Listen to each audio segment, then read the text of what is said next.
Hey everybody and welcome to the show. You are watching Seewhycy, and today we will be going through the polls of last week and this week. So this is just the intro video right now. You're gonna see last week's poll video playing first.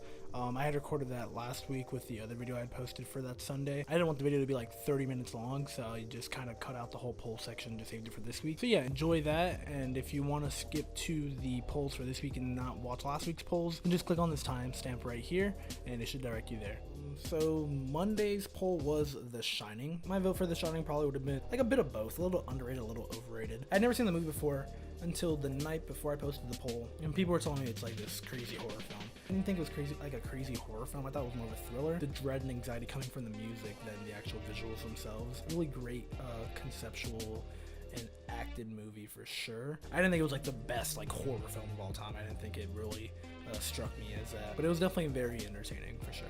Kill Richard said, I think it's no underrated or overrated. Its praise is deserved, especially in its symbolism and cinematography, which I agree to. You can see where a lot of conspiracy theories can be made about the movie, and the cinematography was actually pretty beautiful as well for an old movie. I remember when the opening scene came on, I was like, wow, this is fucking beautiful. Like, how did they shoot this? And I'm pretty sure it's on like a helicopter or something. What a great opening shot. It was very hypnotizing for sure. Someone also said it's only credited for certain popular scenes when the whole film is actually a masterpiece with a great flow and has groundbreaking techniques to create tension that are rarely found in films these days. I guess I can agree to that for sure. I think I've seen the movie too late to have that be the fact to my own opinion. I don't know. I thought the movie was pretty solid. I think I gave it an 8.5 out of 10 on my Snapchat. Whenever I watch a movie, I always post on my Snapchat the score I get. I have like a little community of people that actually, hit me back up and always ask for my opinion, or people that just yell at me and they say, this movie deserved this. It's actually kind of fun. So if you're interested on ever joining that little community, you can definitely add me on Snapchat. The @ will always be in the description box. Tuesday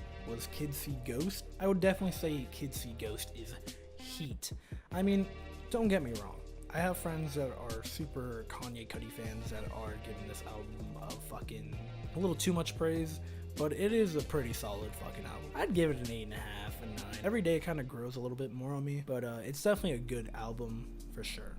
There's nothing completely fucking wrong with it. It's not a 10 to me.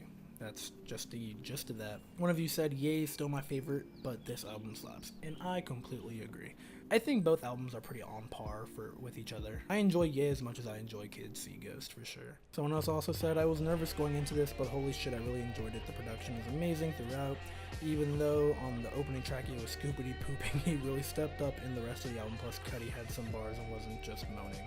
And I think that guy kind of just like, I think he just kind of worded on why I don't think the album's a 10 out of 10. It's kind of just how I felt about the album as well. It was pretty good for sure, but yeah, it was kind of scoopity poopity in the beginning for sure, and that kind of like threw me off for the rest of the album. But like I said, the album does grow on me quite a lot. All right, and then Wednesday was the XXL freshman class thing, and you guys went fucking crazy. There are tons of opinions. Russ 9 times would have been better, and I can't disagree with you anymore, my friend. I tried giving Russ a chance once. My ears just started bleeding. Metaphorically, my ears were in pain. I don't know if it was just the one track I was listening to, but I don't know, I just can't listen to his music. He's just such a meme to me at this point that I have no respect for Russ. Someone else said this will be entertaining, and I'm here for that. Listen, the XXL freshman thing, I'm super excited for. It's pretty much like 2/3 of them are like South Florida rappers, I'm pretty sure. And I really love the South Florida SoundCloud rap game. If you hate it because you don't know anyone on there, that's definitely how I fucking felt last year. I didn't know jack shit about anyone on there except like XXXTentacion and Playboy Cardi and Amine, and I feel like that's kind of it. I don't remember any two big things.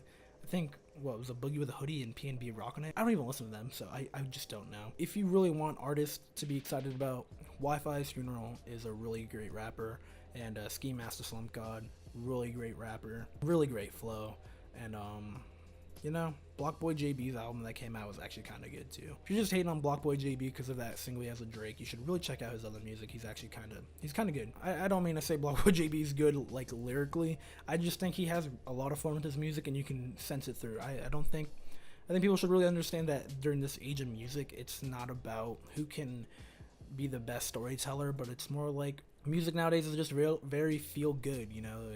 It's just a feeling. and I really enjoy that. I mean, there are times where you can listen to woke rappers and really get deep into your thoughts. It's fine. That's what that music's there for.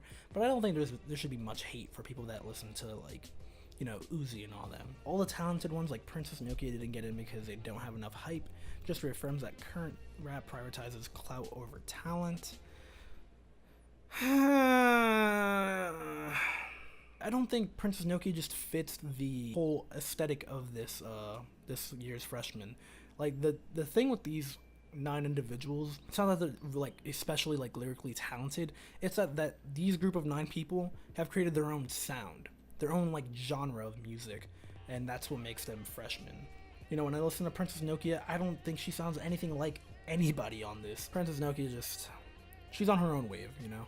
And I don't think she would have fit this at all. Then Thursday we did Because of the Internet. I think it was underrated or overrated. I would say underrated. It's the greatest album of all time. Gonna have to disagree with you on that. I think an album that's gonna be the greatest album of all time is really gonna push the boundaries of hip hop. I don't think this album really pushes the boundaries of anything other than Childish Gambino is a better known artist. Because I don't think I knew much people who knew Childish Gambino until this album came out. It's not the greatest album of all time, but it's definitely a good album. And then yeah, Friday we voted on the World Cup, and I asked if people were watching or not watching. Majority of people said they're not watching. No one really gave any opinions on that. Am I watching? I'm really just watching via Twitter. I just watch all the posts kind of happen, and occasionally I'll watch a stream for like 10-20 minutes. Don't ever have too much time to watch it. So yeah, I think we're good on answering everything. So now that those polls have been gone through, let's go through this week's polls. Let's go through this quick because it is hot as hell in this room. Monday's poll was the Nas album. 85% of you guys thought it was heat, 15% of you thought it was trash. I definitely agree it was definitely a heat album. Not a huge like Nas fan, like nothing against his music, I just don't listen to it much, but it was pretty solid, and the Kanye production on like the tracks were fucking phenomenal. White Label and Everything were like probably my favorite songs on here. The sampling on White Label is fucking fire as shit. Alright, so I was gonna read off this next one, but you guys could just pause it and like just kind of look at it yourselves because it's a little bit grammatically incorrect in a lot of places, so I just kind of sound weird saying it all. But I will agree that Cop Shot the Kid had a really good sample. The part where he says, I understand the good music theme of 7 tracks, all killer no filler, but 7 tracks isn't enough for a fucking Nas project. I guess I can play devil's advocate on that and just say that Nas isn't as big as he is today than he probably was like 20 years ago. I think 7 tracks is a good means of pushing out his music towards younger generations so they get a feel for him in 7 tracks, and if they really enjoy what they hear, they'll go back and look for it. If it was just too long, I think people, at least the younger crowd, would have been less inclined to become fans or wanting to listen to this project as much as like older fans would be, you know. Older fans would love to hear, I'm assuming older fans would love to hear a lot more tracks than just 7 for sure. Gustav Holgard said one of the best albums of 2018.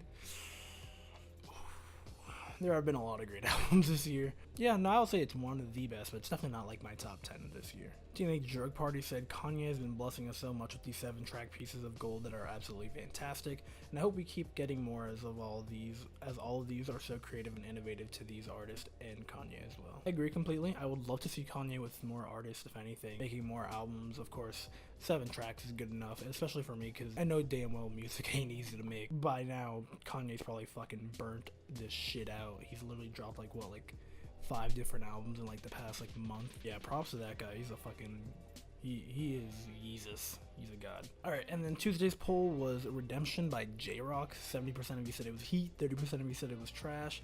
My opinion on that is the album's alright. Like above average, I guess. I listened to it once and I thought it was alright. I didn't think there was anything too crazy about it. Maybe I gotta give it another re-listen. I think the track with J. Cole was pretty good. I remember just kind of letting this album just play in my car, and it was alright. It wasn't trash, but I don't think my head was in the right place when I was listening to this album because I wasn't that interested. This is gonna be a fast one because nobody gave opinions like at all this week. So then Wednesday's poll was Ethernet by Wi-Fi's Funeral. 53% of you said it was heat, 47% of you thought it was trash. That one was a little underwhelming for me. I'm a fan of Wi-Fi's Funeral, and it wasn't all that. I know there was one track, it was Connection. He freestyled like on some radio show, like I don't even know, like a year ago probably. It's like on my SoundCloud. It's so weird. And when that song came on, I was like, oh man, you can't really just use the freestyle and put it on your album. And maybe it wasn't even freestyle. Maybe he wrote that song and then freestyled it. But it just makes it all like more weirder. It's definitely not as good as Boy Who Cried Wolf. If you haven't listened to that album, check that one out. That I think is his best project for fucking sure.